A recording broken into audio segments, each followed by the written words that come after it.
Hey, Jamie, thanks so much for joining me. Thanks for having me, Ray. Yeah, of course. Yeah.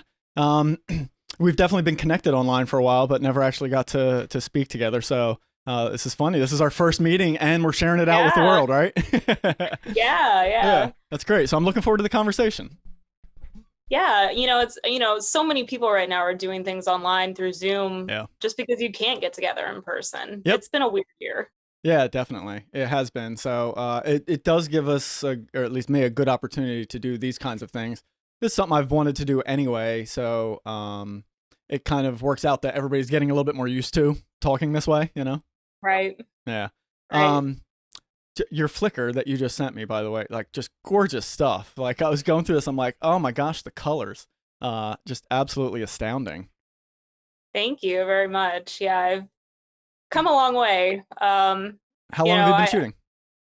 um seriously about 5 years, 4 or 5 years, Okay. when I started trying to learn things and get more knowledgeable and get better. But I've always had a general interest in nature and photography. If I was Okay. out, I do landscape and stuff, but shooting on auto with a little point and shoot. Yeah, yeah. Actually, if you ever need a good drinking game, head to my Birding 2013 album and try to guess the species. It's pretty great. Nice. It's pretty horrific. Oh, listen, I have plenty of those shots myself. I think I shared some of them on the last one of these episodes I did, but that's a great way of putting it. And I also love how Yeah, almost everybody you ask, right, how long have you been doing photography? They almost always say, seriously, since, because it's like we all just, I mean, right. honestly, everybody always likes taking photos, right? And especially now with phones in everybody's hands, everybody is always Sure. like, oh, I always love taking photos. Who doesn't? Um, so yeah, it is funny how there's like that delineation of I started taking it seriously at this point. Um, but where are you based out of?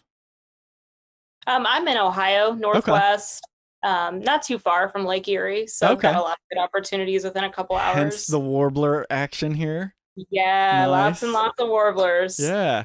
How long ago did you get into them? Because I know that's usually something that not every wildlife or bird photographer even gets into, at least for quite some time, right? Yeah, I mean, I actually stumbled upon the Biggest Week Festival, it's been about 8 or 9 years ago, Nice. and I showed up and went to a rehab bird thing in the parking lot of the Sportsman Center, and I was getting ready to leave, and someone said, "Well, have you been to the boardwalk?" And I Yeah. said, "What boardwalk?" Which just The seems boardwalk. insane. Yeah, like I was like, I don't even know what this is. Yeah. And it was one of those days, there was like a fallout day, just birds everywhere and low and colorful. And I was like, I've got to know more, like Yeah. right now.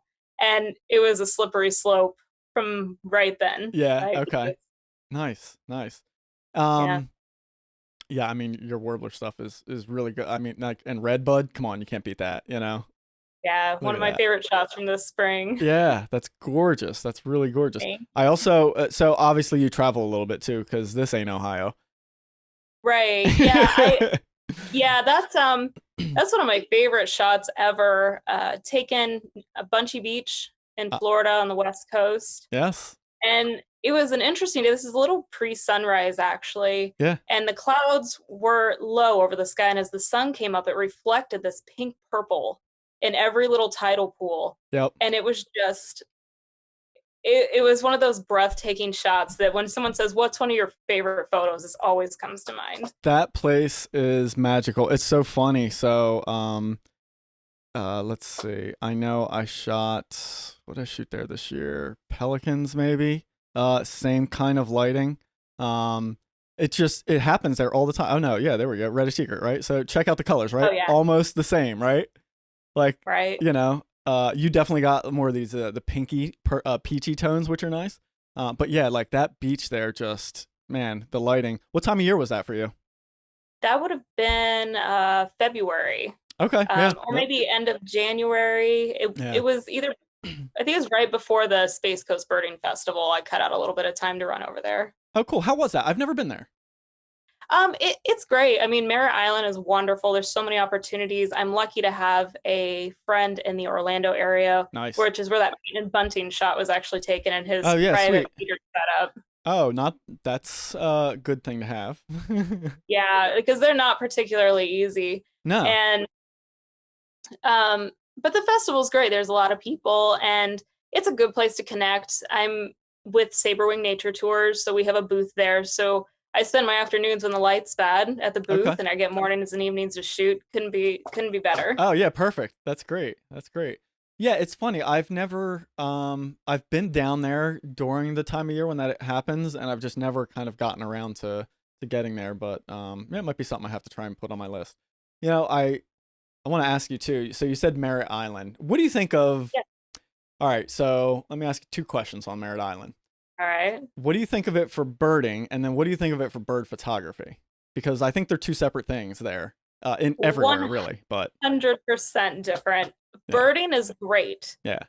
Photography there is very hard. Okay. All right. Yeah. Very, very Because hard. yeah, people say Merritt Island, Merritt Island. I'm like, it kind of sucks for photography. Yeah, the problem is, you're on a dike Yeah. kind of driving around and everything's Totally. low. Totally. So I've gotten there and I've gotten down low and realized, oh wait, I can't get in the water. There's Yeah. alligators. Yeah. I've done the So same. like Yeah. you can't Where you're like necessarily just watching stay on the out. shore. Yeah. Totally. That's not what I'm after, is to be bit by an alligator. So Yeah. it's Totally.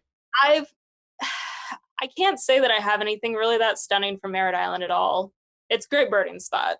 Yeah, it is. Yeah, here. I found one spot when I was down there. I haven't been in years, and then I got this shot down there. So was Sure. really happy with that.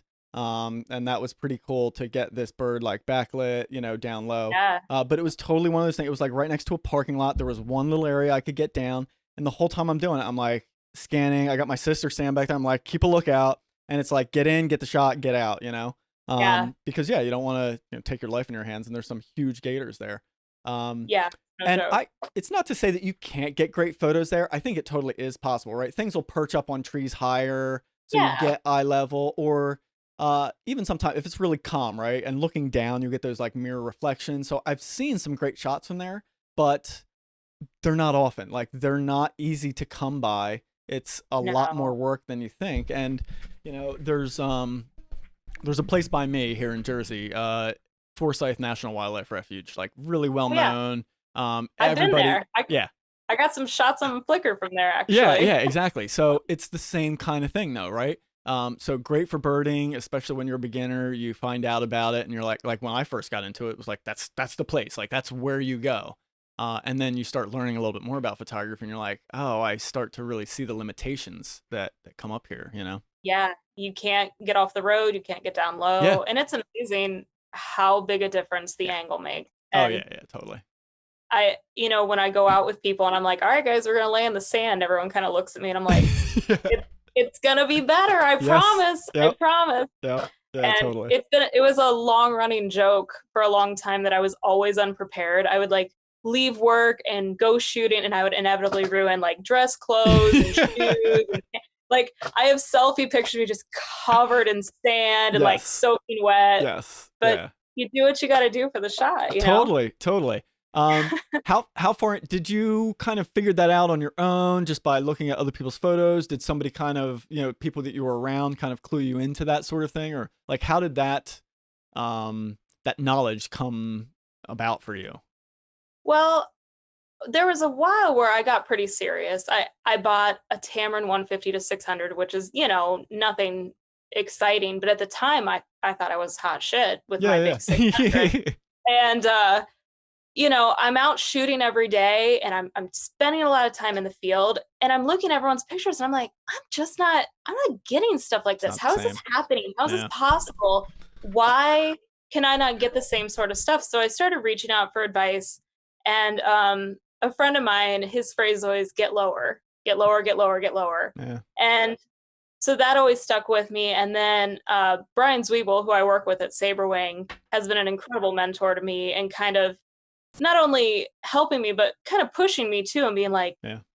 look at your background. Are you really going to fire the shutter right now? Like, just kind of calling me out on Sure. stuff. And it's a lot to think about. You start thinking about, okay, I got my exposure and, oh, but okay, now I need to think about the back. Oh, where's the sun? Am I going to do something, in harsh light? No, I can't do that. And so it's been a process to to get to this point, and I'm still learning all the time. Of course, Um, that's part of the fun, right?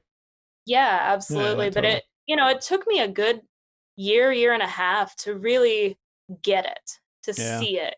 And I try to tell people, don't be discouraged, like when you're getting started. There's tricks to the trade. Like we all yeah, aren't just wandering around with a camera, firing it off and getting these totally. sort of shots. Yeah, yeah, yeah. And one thing I really love about your work is you're very forthcoming with what you're doing with your editing. Oh, thanks. Like, Oh, yeah. I appreciate, and I think a lot of people that are starting out, not knowing that would think, oh my God, like I'm never going to be this good. I might as well Yeah, just quit. But it takes a lot of work. So that's, I think it's great that you're very forthcoming with that. And I am too. I'll say, this was a perch setup. I wasn't just wandering around. sure. Yeah. No, I that's a mean, really good point. It's especially with the editing, right? So my images never look like that out of camera. I shouldn't say never, but very rarely, you know. right, And the raw files that we all shoot aren't really meant to look finished right out of camera, unless the light right, happens to be just perfect and you totally nail the exposure. But even at that point, there's almost always like I can do some dodging or burning here, or just do something to make it look a little bit better. Um, and so I edit the hell out of my photos. And I yeah, think my editing style, and I've heard this feedback from some people, is a little bit maybe heavy handed for some in the wildlife photography game. But that's totally fine. I get and respect the people that maybe don't want to edit as much as I do, remove as much stuff, or, dodge and burn, or change colors as much as I do. But my goal is to just present a beautiful photo. Um, and I do try to keep it, I think I managed to keep it close to the original intent of the photo when I captured it, right? It's not like I'm right, dropping in whole new backgrounds or doing, right, just like completely changing everything. It's usually just removal of things that I think are distracting as hell. And I'm like, that shit looks nasty. I don't want it in the photo. And right, you also notice, like, even you have more experience now, right? With looking through the camera and being able to see, like, okay, I can see my background isn't great here. Let me move. There's a branch in the way, blah, blah, blah. But even yeah, after all the years you've been shooting and seeing that way, you still miss stuff. Like your eyes just absolutely, don't all pick the it time, up in the field, right? Because I guess our mind is really good at ignoring these distractions to see the bird, to see our subject. But then when right, you look at that still photo, you're like, shit, how did I miss that? It was right there. all the time. Yeah. Oh yeah, And so those things still happen. And so to me, it's kind of like, well, you know what? I didn't actually see that in the field. Like I saw the bird clear. I didn't see that stupid little distraction. So if I remove it now in post, it's kind of actually taking it closer to how it was in my right. perceived reality in that moment. Does that make Yeah. sense? And yeah, and I mean, I think there's a difference too. I have some friends that are more naturalists than anything. And when they take their photos, they're taking them for documentary Sure. purposes. They're taking them as a field sort of photo. Yeah, yeah, yeah. And I'd like to think what I'm doing is more artistic in Mm-hmm. some ways. Not that I don't want those field marks there, but my personal style, I like to have something a little more artsy, I guess, at Yeah. the end of the day. Yeah, yeah, yeah. And, I've tried to expand Like on some that. stuff and like yeah, that was a huge crop. Oh my god, the amount of work that went into that shot. Yeah, and you know what? Um, It's actually, and I can tell you right now, looking at it, right? It's like that's like not. It's tough light too that you were shooting in, yeah, but you yep, managed it. Like right, shooting into the sun in that harsh, shitty light was actually the best choice because it, mitigated that harsh light on the bird, just gave you a little bit of glow there, and then just kind of soft, airy look to the whole photo. Like that's how to shoot that light. right. And you just when you're out, when you get experience, you have to just be able to kind of take a glance around and say, "Hey, what's my best shot here? Like, Yeah, what can I do?" And that's just experience. That's just being out a exactly. lot. I know. And there's it's hard to teach that. It's hard to teach that Yeah. sort of thing. Yeah. Yeah, it's something I tell people all the time. Like, all right, we just talked about this. We went over it, and now you just have to go out and do it over and over and over and over again Yep. because you understand it now, but you aren't instinctively just getting it and doing it and making it happen. And it's not your fault. It's just you have to have experience. That's the only way to get it. Right. Yeah, it's such a I great mean, point. yeah, I have a local photography club that I run, And when I start my intro every year when we have new members, I Yeah. show them my photos from like 5 years ago. Yeah. And then the same bird, Yeah. like 5 years later. And I'm like, this was not something I learned overnight. Yeah. This was not overnight. This happened, after a long time. Do not get frustrated. Don't get discouraged. Like, you just have to go out and practice and mess up. You got Oh, to go totally. make those mistakes Yeah. over Yeah. and over Yeah. again. Yeah. Totally. Love the grasshopper. Perch is like so nice on that. Thank you. That's I was out in North Dakota in early June this year. What a spectacular place. Like, Yeah, I I had some other just friends went out there. They said the same thing. Yeah, I'm gonna have to yeah. add that to my Yeah, list. actually a couple, I'm sure we're talking about the same people. They were out about a week after me, and Oh, oh my Josh and God, Curram. just yeah, Yeah, yeah. Josh, and then Brian Small too was out there about Oh, the okay. same time.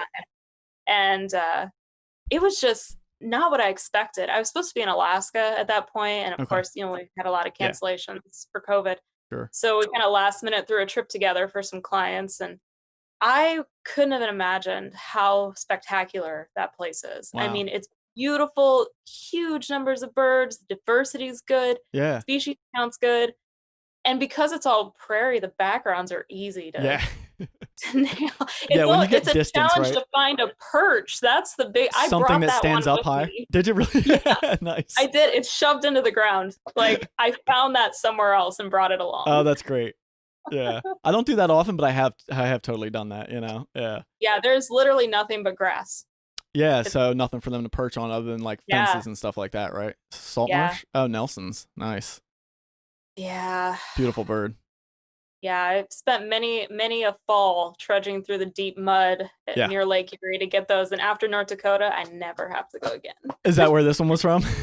Yeah, that's North Dakota. They're so much easier. Oh So my isn't God. that hilarious, right? So you can have something that is pretty rare locally and work your ass off to try and get mediocre shots, and then you go to another area sometime and they're just everywhere, Yep. and you're just like, I oh, never I'll have just to go again. yeah, yeah. It's so funny how that works, um, and it's kind of a good lesson to not get spoiled with what you have that is convenient in your area, because when you go to these other spots and all of a sudden realize like, oh, it can be, what I have that's easy can suck for someone else in another area, Right. Right. Yeah. Yeah. Very, very blessed to have the warblers, Yeah, no kidding. Yeah. Yeah. Lots of options there. Yeah. So have you ever been a birder per se? Do you go birding without a camera? Do you keep a list? No.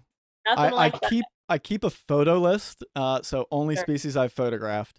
Um and it doesn't even have to be good, like just even if I've just got it in the camera and documented a frame, and I think I'm at, I don't know what the hell I'm at. I want to say it's around like 320, 330 That's pretty species. good. Yeah.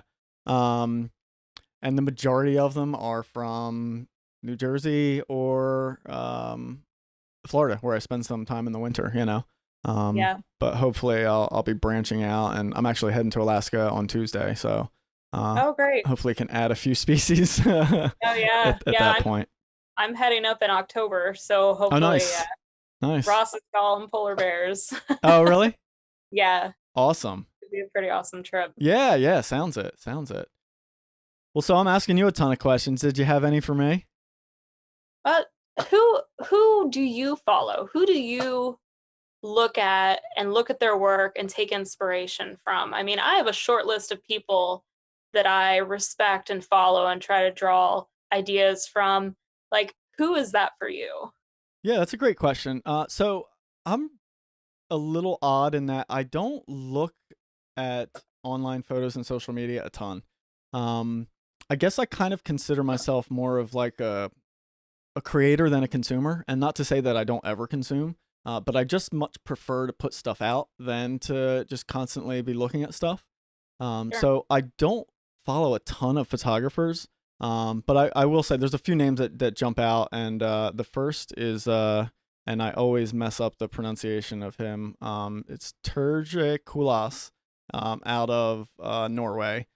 This guy is, in my opinion, he's like one of the top in the world. His photography is just like, he just, like, come on, like this is some of the stuff he won in Bird Photographer of the Year. He's just Wow. so visually creative, and like that. Come on, like Wow. long exposure. in the snow, but yet there's sun in the background. Like, how does that even happen? Yeah, Um, that's incredible. yeah. Look, the Oh my pelican biting his camera. god. Yeah. Oh, that's great. Yeah, and then he experiments a lot with wide angle stuff and just creative with silhouettes and everything like that, plus action. I mean, the guy just goes off the charts with his stuff. Yeah. And so one that really stood out to me. Let me see if I can find this. I know it's a little ways back, but it just blew my mind. We actually talked to him about it on the episode of the podcast because it just I could not believe that something like that was even possible. But is this it? Yeah, this is one of them, I think. So this is a drone photo of pink-footed geese, but he's got another one where one of them is actually flying, or like a small group of them are actually flying closer to the camera. And it just like from the moment I saw that photo, it has like never left my mind. It just still stands out. Here it is. Like, how is that possible? He's Wow. got like this flock of geese, and drone photos, how wide they are. So you can imagine how Yeah. close this bird had to be. But then when you really dig into it, right, it's like you can see the field down there and the trees in the background, and it's snowing. So he's got the drone up in falling snow, and he got this shot. I'm just like, come on. Incredible. Like, who even thinks to Incredible. try that, let alone pull it off like that, Yeah, that's Yeah. incredible. Um, That's next level stuff. Yeah, totally. So he is one. Let me actually. This is like the best place. I suck at remembering names too. But this guy, I was just introduced to him like 2 days ago actually. From another photographer, um, Bastien Roux from he's French, and like the scenery, like come on, you know. Uh, Magnificent. yeah, so just tons of great use of foreground elements and lots of fun with bokeh and playing with light. He does a lot of like all of Wow, a this sudden is good. it's all this light airy stuff and then boom, like drama, like crazy dark. Like I don't even know what on earth is going on there. Is that an ant? It's an ant. Yeah. Yeah. Yeah, so he's got this ant and it Oh looks like man. fire, but I mean, who the hell knows? But like and this stuff, like look at like what is he even shooting through, just really really cool stuff, and great That's scenic great. stuff. Yeah, so he's somebody that I just found out about and started following. Uh old What's this guy's name? Yeah, Ole Leiden from another one of these like the Nordic countries, just like ridiculous stuff. Yeah, it's really Incredible good. wide angle stuff from like the Arctic and stuff like that. This guy is just so visually creative. Everything always just stands out to me with what he shoots. So I really love his stuff, and he does a lot of these cool like split level shots. Um, Wow. yeah, I mean, like, come on, like these scenes. I know these scenes are just gorgeous to begin with, but still, you got to be able to capture them in a creative Right. way. Yep. Um, this was one of my favorites. Split level. So you're seeing underwater. It takes you a while to like even understand the photo. Let me enlarge it a little bit here. So we're seeing the underwater rocks. Here's the water level, then the bird on top, and then you have like the scenic mountains in the background. That's Like, magnificent. it just all God. comes together so well. So seeing stuff like that, like I've never even shot underwater anything, but even just above ground, trying to put all the pieces together in a puzzle like that and make it work is outstanding. So I just know how challenging something like that is. So those kinds of shots really kind of stand out to me. Yeah, they're very, very impressive. Yeah. But yeah, since I suck at memory and remembering stuff, this is like my go-to place to find it. So the wildlife inspired Instagram hub that I'm a part of, that we share a lot there. This kid, and I say kid because I think he's like 18 or 19, Tobias Yoder, out of Texas, I think. Yeah, Texas. Just super super creative. Real cool silhouette stuff. He's actually inspirational to me, and he's like 19 years old or something like that. Look at this wide angle mayflies in the air flying. This is not what I was doing at 19. Right? Yeah, no kid. I know. Yeah, and then this is like one of the best wide angle, remote trigger shots I've seen in a very long time. Just with the the composition, the position of the bird, the light, just like everything going on there. And I did a Very little bit of wide angle stuff on a nest. I had a bluebird nest this year that I was able to set up a remote cam on, but it didn't come out nearly that good.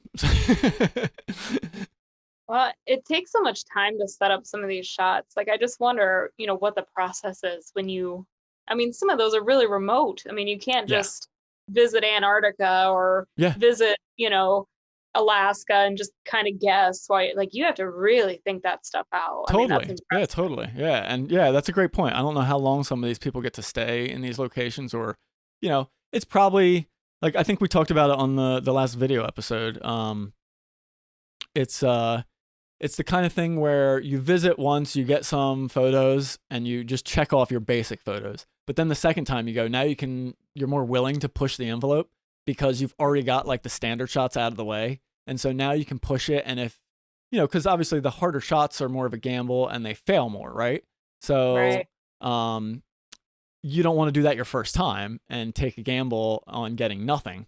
But once you have solid shots, then you're willing to take that gamble and maybe come away with nothing. But if you do succeed, it turns out killer. So Yeah. It'll just be spectacular. yeah, yeah. So, So yeah, go ahead, go ahead. speaking of getting the shot, I've done some pretty dumb stuff, pretty crazy stuff. What sort of stuff have you really pushed the limits on to get the photo? Pushing the limits. The most I do is probably the float hide stuff that I do. So that is me. I think I can show you what that actually looks like. See where I have this. I know it's in one of my photo talks that I give. Here we go. At the end of this. So me in my floating hide.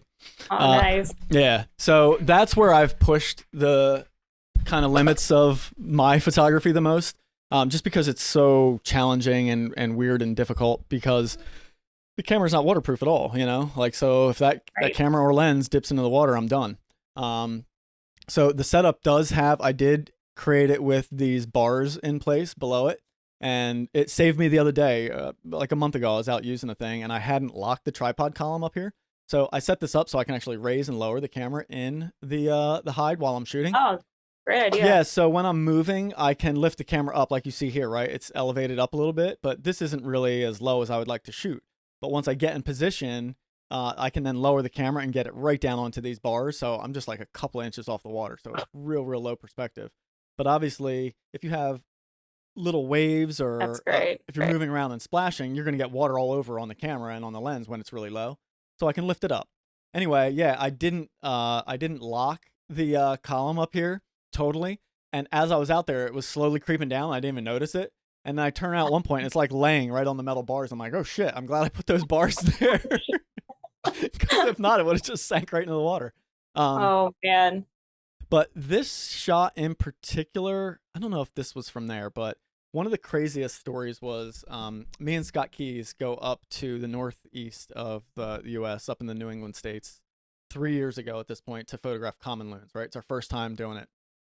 And I had done some research, found a place. We thought it was going to be good, but we had never been there, hadn't even talked to anybody that had shot there. So we were kind of going in, not totally blind, because I had seen some stuff online that like said, yeah, there should be loons here, but I didn't really know. So our plan is it was our first year or maybe second year of having these float hides. He had one, I had one. And so our plan is like, all right, we're going to kayak out, tow the float hides behind us, kayak out to find the birds. Once we find the birds, we'll beach the kayaks, get in the float hides, and then swim with them, right? Because it's going to be great. We'll be in the camo. They won't even notice us. We'll be able to swim around and shoot. It's going to be awesome. So sounds like a great idea, right? Yeah. Well, I also knew it was going to be deep water, right? So all the lakes up there tend to be deep. So usually when I use this float hide, I'm in the height of water where I can stand up.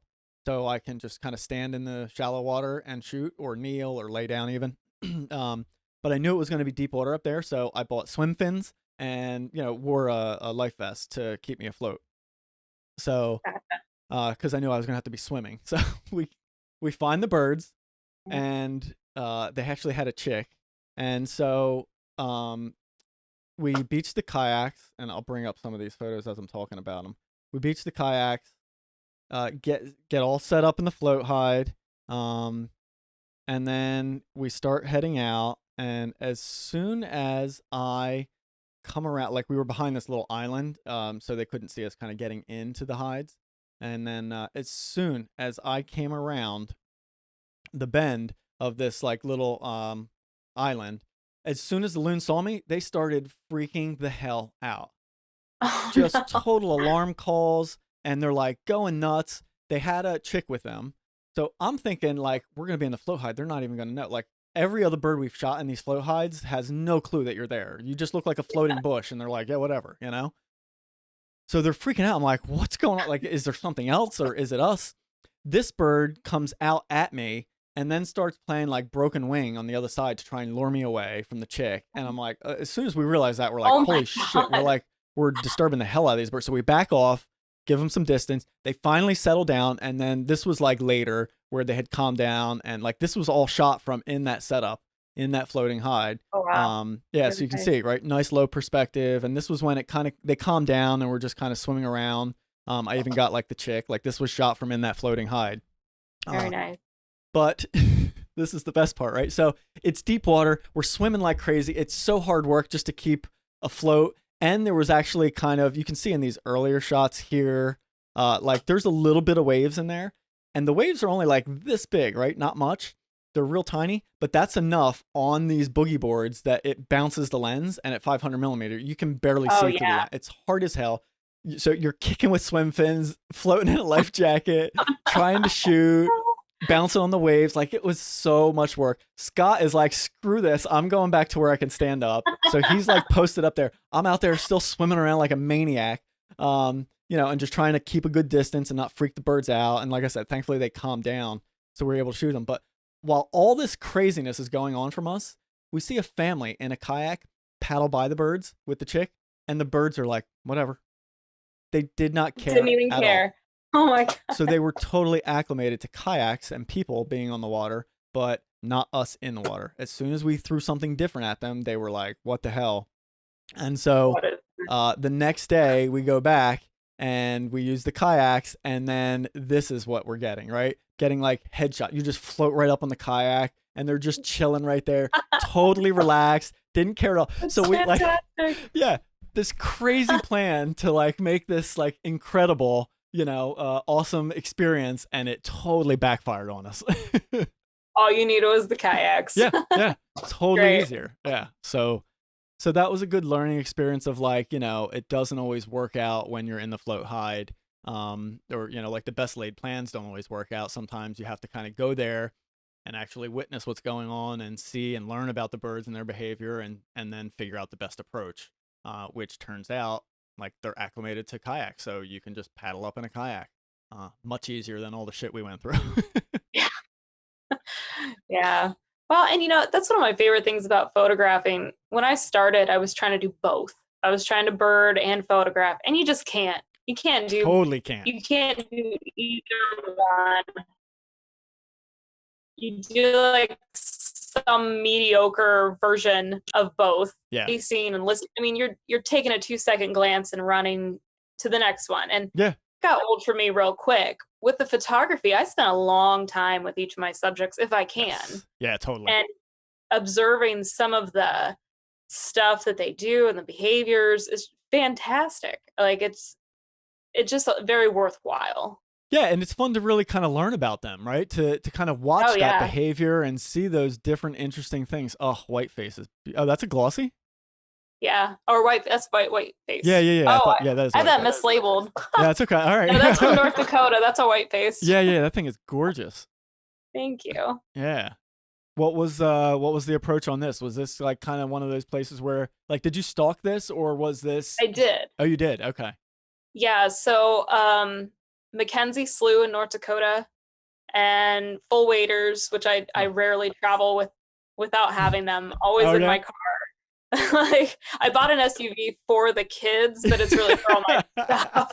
That's great. So the birds were pretty chill. They were a little further back.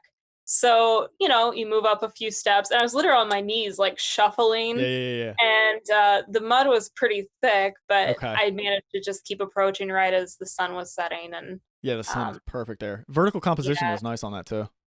thank you. Yeah, yeah, it works Yeah, really well. again, North Dakota is just, if you haven't been, oh man, totally worth it. Yeah. So, speaking of in the water and kayak and blinds, you're getting into some of my duck stuff. Every March is a wild time in my life. When the wind's right and the light's right, we go out and set up like duck hunters. We take out decoys, Nice. audio blinds. I've spent many a March day tucked against a muskrat hut, Yeah. freezing my ass off. Oh yeah. Like, Yeah. but it's spectacular. And but I've had some incidents too. Like So a have I. Let's couple tell years these stories. Oh God. So a couple years back, I'm out with a friend and we're getting ready to set up, and the mud out there is really tough. Like Is it? it's very thick. Um, it's hard to walk through, and Yeah. I forever have an issue with it. But we were getting set up and I got the kayaks out and it was frozen over. And so I walked off.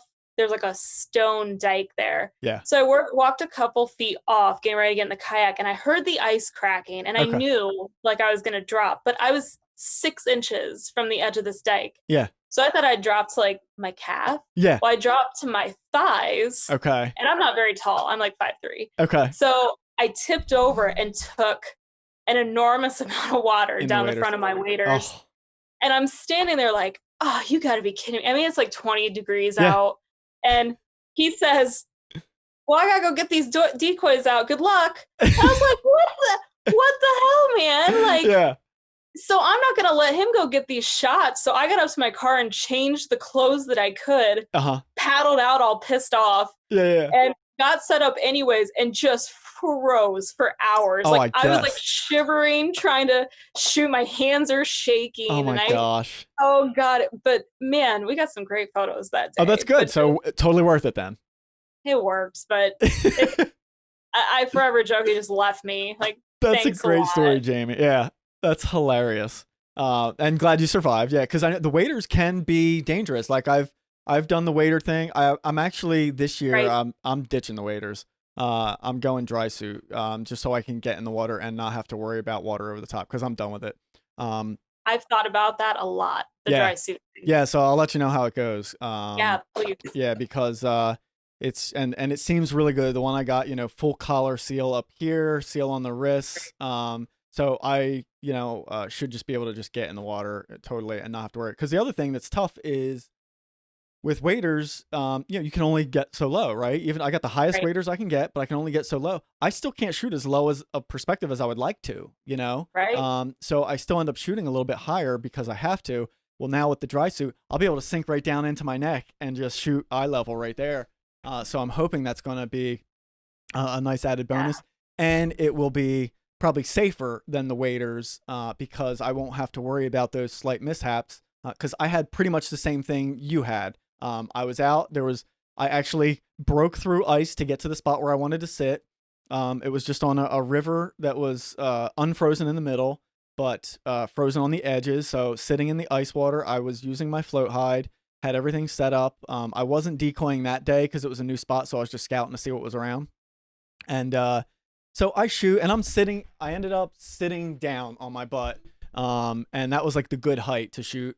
And so I'm sitting there, and it was just nothing that much. There was like some hoodies like way the hell off and some stuff flying over, but nothing came in for shooting range. So I didn't last that long. I sat there maybe hour and a half before I was just too bored. And I'm like, there's nothing here. I'm getting up. But right towards the end of it, I'm sitting there and I'm like, my ass feels like a little chilly. Oh, my back feels a little cold now. Like I was warm for a while. Like why is all of a sudden my back feeling cold? And then I reach back. I'm like, oh, my whole back is soaking wet. Because I just leaned back a little too far and just water started creeping in the back and I didn't know. And then I stand up and of course then I feel it all run down to my legs and I'm like, son of a bitch. So again, you're scouting a new area. There was a kind of a boat ramp in this one spot that I had walked out and then went off to the side and kind of tucked up in some reeds. So I take the camera, put that back on dry land, keep everything safe. I'm like, all right, I'm going to walk around a little more just to see what the terrain is here and see where I can walk. So I'm taking each step carefully. It's muddy water. You cannot see into it at all. So, I have no idea what I'm stepping on. But I'm taking each step carefully. And then the next step with my right foot was just off like a cliff. It just dropped. Oh, And down I go, and my hands go down, and just, water all over starts coming in. And thankfully I didn't go completely under, because it can be right, dangerous with those waders. right. And so I'm laughing at myself, because I'm like, thankfully the day was over, so I didn't have to sit and freeze like you did. But it was just, like, oh, these waiters, and like the shit that we do trying to find out Oh, yeah. and what we can do to get the shot with these ducks. Oh, yeah. But yeah, Crazy stuff. my dream this winter is to just kind of out swimming with them with this dry suit and not have to worry about it so much. So hopefully that Yeah, helps. man, let me know how that goes, because Will as do. a shorter person, I worry forever that I'm gonna step in a hole and Yeah, that's the end. yeah, Like, yeah, totally. Love the gadwall. thank you. That's great too. You know what? You're the first wildlife photographer I've talked to that does the decoy thing. I just started it last year, and I mean, we crushed Bufflehead last year with it. It worked so well, and I had an absolute blast. And it's like, why the hell not? Hunters have been doing it for years. We're not Right? killing the things. It's actually Yep. better. You know? Yeah. And we don't have a hunting season in the spring, so everything's Yeah. in breeding plumage. Yep. And Yeah. Totally. oh yeah. And I shouldn't take credit. I mean, I go out with Brian Sweeble, my Yeah. friend and coworker here, but Yeah. and he does most of the setup. I just sit and wait Yeah. to Good be for ready, you. and then I photograph. Like, sometimes I'll pick up like a single decoy and be like, "Look, I did I it." helped. Yeah. But we go out with a lot of people and friends, and he takes clients out, and Yeah. it's amazing, and every time is different and unique, and the opportunities are always really good. But man, it is a ton of work. Oh yeah, no doubt. Yeah, Yeah. Yeah, I know. it's a I've had people, I've only done, so I don't have a boat. So I've only really done it from land, and just with like a small, I'm doing like an 8 decoy spread max. So I'm not setting up a ton. And it's yeah. enough, it works. But even just that little bit, I have people all the time, they're asking me like, "Oh, you got decoys? I should try it." I'm like, "Go ahead," but it's It's not just pop out and shoot. It's arrive crazy before sunrise, Yep. get all set up in the dark, then be set up in their shooting position before the sun comes up, like, and then you got to Yeah, pack everything up. Like, it's, and they're wary. Like, the oh yeah, ducks are like, if you even like move your lens a yep, little too much, they're yeah, like, "Nope," and yep, bail. I it's mean, they're insane. just when they land, it's always hilarious because they kind of look around and they're like, "Hey, girl," and then they're like, "Wait a second, like these aren't real ducks." And you Yeah, can tell it's coming at least, so you can get the blast off shot. But it's just exactly. like Yeah, yeah, totally. it's hilarious to watch the behavior. This was my dream shot. This is what I Oh yeah, wanted so bad. Like, I wanted that low well perspective done. flying right in, and then I also got him like water skiing it in too, That's and then like fantastic. chasing the hens, Yeah. So yeah. And so have you had anybody kind of give you shit about like, hey, that's unethical using decoys? Like, have you heard that argument yet? Because I have, and I'm just curious if Um, you have. I have not. I Okay. mean, there's a lot more grief about using calls Yes. than, Yeah. and I mean, calls are used for this, Yeah. but in a limited way. I Yeah. mean, we always follow the ABA code of ethics, and we don't mess with them. I mean, they don't breed in Ohio. They Correct. pass through during Yeah, they're just migration. I courtship. mean, we Yeah. get mallards and blue-winged teal Yeah. or Yeah. whatever, but so they're just looking for a safe spot to land. And usually, if you have a lot of ice pack and you have one open area with decoys, they're coming anyways. Like, Sure. then Yep. stop them because they think that that's an awesome spot to land. But no, I've not had any issues with that at all. So Yeah, it's been so great. and my experience too, and I'm curious to hear yours, is they catch on pretty damn quick with the decoys. So where I'm shooting like these Bufflehead last year, right? It's a big open saltwater bay. There's probably thousands of them out there, and they're all really far away. But if you just sat there naturally without you being there and watch them from a distance, every once in a while a small group comes in closer to shore, they do a little diving, feeding, and then they move off, and then they come back, and then they do it again, and another group comes in, and it's just like that's the natural behavior, right? Well, when the Yeah. decoys are there, it's the same shit. They come in, survey the decoys, they quickly realize like something ain't right here, and then off they swim. So they're in for like a maximum of like, I mean, maybe I've had one Yeah. stay for 5 minutes at most, and then they swim away naturally. Yeah. They're not scared. I'm not like, I'm not messing with them in any way, shape, or form. I'm not shooting them with a gun, you know. So Right. all of these things, like I could see that some people are, you know, like, oh, you're changing their natural behavior, but I kind of don't think I am actually. When you go and experience it and watch it, it's actually just them doing the same thing again, and you're just increasing your odds for photography, which is great because we're sharing these photos, putting more of these photos out there, letting more people know that these birds exist, and all that thing. I think it's a net positive in the end, you know? Oh, for sure. And I mean, when I first started, if you asked me if I like ducks, I'd be like, "What, mallards? Like Yeah, they're dumb." yeah, But you don't realize how many different I species know. come through, and man, they're just stunning. Like they're Aren't they? gorgeous. Yeah, this is from Wall of Shame at Cambridge. Okay, I was gonna ask. Yeah,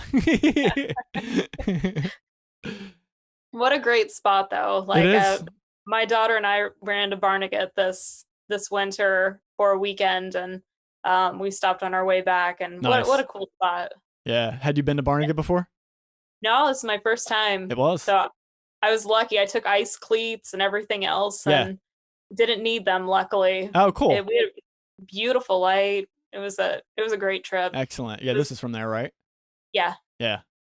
Was that your Yeah. first time photographing Harlequins? I had seen them before out west, Okay. like in Yellowstone, Yeah. but it's not the same. No, I totally different. mean, yeah, I mean, seeing them out in the rapids is cool and you can do some long exposure stuff with the Sure. water, but this is you just walk right up to them and lay down and they're like, Yeah. it's Yeah. great. What time of year did you go? Would have been the last weekend in February. Okay. Yeah. Yeah. That's the time to go. Like later in the season. Like they show up. Like you can get them in late November here. But at the beginning of the season, they're wary. They're like super skittish. They're really tough. There's fishermen around. Then hunting season kicks in. Then they're Oh being yeah, shot at. You know. So right. by like February, and in fact March is actually one of my favorite months to shoot them there because by then they're so used to people and they haven't been shot at for a while, and so they're pretty chill. So you can usually just like walk right up to them. Then I have some shot. I was shooting them with like an 85 millimeter once, you know. So So great. yeah. Fantastic. It's uh, it's a great spot. I like maximizing my time because, next week I'm heading out to Pacific Northwest and we're covering 2 states and wow. we're going to hit a million spots and try to make the most of our time. But a place like Barnegat, you go to the jetty. There Yeah. you go. Yeah. And you have opportunities all day long. And Sure. it's just Yeah. really nice to stay in one spot, get set, and just shoot. Yeah. Wide variety of stuff too. You know. Yeah, I love to travel, so it's been, a great component to the photography and birding I to can mix that tell. Yeah, stuff you got stuff from all over the travel. place. Jealous. Yeah, it's hard. I balance actually I left my 9 to 5 for a much more flexible photography studio Oh, job, nice. which is pretty cool. Like I'm pretty excited about it. So you're just Uh, all photography all the time now, huh? that's right, Oh, all the that's time. I cool. mean, Nice. portrait studio stuff isn't really my jam, but I mean it pays the Yeah. bills, Yeah. Totally. Yeah. luckily their busy season is my slow season and vice versa. So Oh, it's going to cool. be, Perfect. So it's a good fit. yeah. I mean, most jobs don't offer, 8 weeks off a year, 10 No. weeks off a Yeah. year. Yeah. And Totally. I'm going to a lot of festivals and I've got trips of my own and stuff like Sure. that. So Oh, that's it's awesome. hard to manage. Nice. Excellent. All right. Well, we're getting near the end. Anything else you wanted to ask before I wrap up? Because I have one more question for you at the end. So. Um, do you have a favorite spot? Without giving away all your secrets, Yeah. Yeah. is there just a certain area that every time you're heading that way, you're just really excited about it? Oh, yeah. Yeah. Yeah. Yeah. Totally. So right now is one of them. So right now I'm shooting, out in this location. So it's actually a marsh you have to kayak out to. So going back to talking about putting in a lot of the work for some of these shots, right? Mhm. So this particular location you have to kayak out. It's very specific tides you have to get. So it took me like a couple years to figure out the tides, how they actually are there, because every tide chart seems fucking wrong. I don't get it, but every damn one of them, it seems wrong. So I had to just go out there and experience it myself to figure out what tides are good, because you need sand exposed because you get waiting. The shorebirds show up, Oh, and great. so during fall migration is great because the water is warm. So this is probably the most physically demanding like shoot that I do and workshop that I run. So you're literally crawling through, sometimes an inch or two of water, other times 3 feet of water we're walking through, wading through the water to get to the spots. Sometimes you're crawling on your knees with your camera over your shoulder in the water, trying not to spook the birds, but trying not to splash your camera down. And then you set your camera down. You're like, is this enough height so I don't set it down and it sinks into the water? And like yesterday, like for this shot example, the tide was coming in. So the area that we were laying in started out with, it was shallow enough. But as the tide was coming in, as we were laying there, the water kept getting closer and closer to the camera. So now I'm like piling mud and sand up underneath of like the ground pod that I'm sitting on just to bump it up another inch or two so it's not getting water on it, And this is all salt water, so like you do not want to dip into the salt water. Right, yeah. And so like it's just very, very physically demanding, but you get shots like this, like just insane light. The backgrounds just melt away. Yeah. So you get, and a wide variety of birds. We had, these black-bellied plovers are all over the place out there. I mean, just shots like this. Like, how do you beat that? He's just like resting. I love shorebirds. Yeah, love they're them. so fun. You get royal terns out there. So there's like a juvenile. They oftentimes do a lot of bathing out there. What else do we have? Yesterday, some red knots showed up. Oh, great. Yeah, and so I'm heading back there again today. But this is where it gets really special because the sun actually like touches the horizon out there. So you get to actually see the setting sun. And what's fun, so this is all just stuff I shot yesterday. It has not been edited at all. So this is the trick, right? So I expose pretty much for the sun. I'll drop my highlights, but then here's what happens. Look at that. There's a bird there, right? So then I'll kick up the darks, bring the blacks back down. This is actually a laughing gull, like preening. So that shot's no good because I can't see his head. But hopefully I have some in here that actually do. But this is what I absolutely love shooting because as soon as my computer catches up here, you can actually see the sun in the frame back there and shoot these birds. And it's just like such a cool, beautiful place to shoot. So yeah, this is one of the places where I just absolutely love because it's so much work and very rewarding. Yeah, it's great to have those favorite places you like to return to. Yeah, definitely. And so the last thing I want to ask you, tell me the story behind this shot because these birds are so damn hard to get. So I was at my local park actually, and where I live is cornfields. It is like the Midwest soybean corn. Like there's like a few little parks. I mean, it's just not a very birdy area. Yeah. So I was at my local park called Kendrick Woods. And I was just walking, actually looking at Trillium, which was blooming. So I was going to do some wildflower stuff. And this bird flushed up from about 2 feet away. Scares the shit out of you, right? Yeah. Oh, God. Yeah. And like right in my face. But he flew like 5 feet and landed. Oh, wow. So I was That's able surprising to for them. Usually they bail. Yeah. I think they do nests there. I thought I could go back and find the nest, and I was never able to. But I saw where he was, so I thought, all right, I'm going to go and just like creep up. And he just sat real still. I mean, true to their nature, they don't flush until they're forced to. So this was cropped, and I had a 500 millimeter with this. So, but they are tricky. I find one about every year over there now. Oh, nice.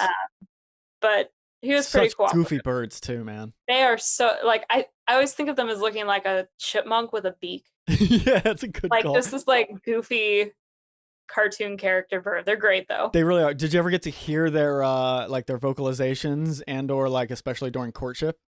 Oh yeah. So weird. I have one as a yard bird across the street from my house. Nice. There's a little woodlot, and you can see them doing the display flights. And really way up and back down. Yeah. Yeah. One of a lot of friends that I have during Biggest Week in American Birding Festival. Yeah.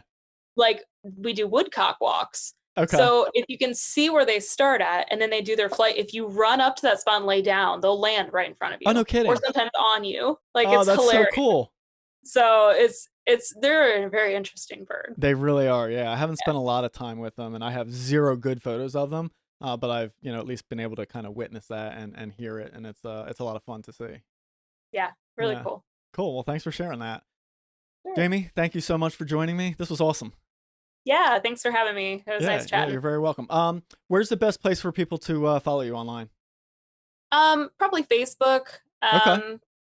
Instagram. I'm pathetically bad at keeping up with. But Okay. a lot of my stuff is posted through the Saberwing Instagram account Okay, cool. instead. So, either follow them or my personal Facebook page Awesome. or Flickr. That's probably the best spot. Okay, great. I'll make sure to drop links to all those spots when I put this episode out. And yeah, thanks so much. And I'm sure we'll keep in touch. And I look forward to seeing all the great stuff you have coming up. Yeah, thanks so much. Enjoy your upcoming trip. Thanks. You too. Thanks.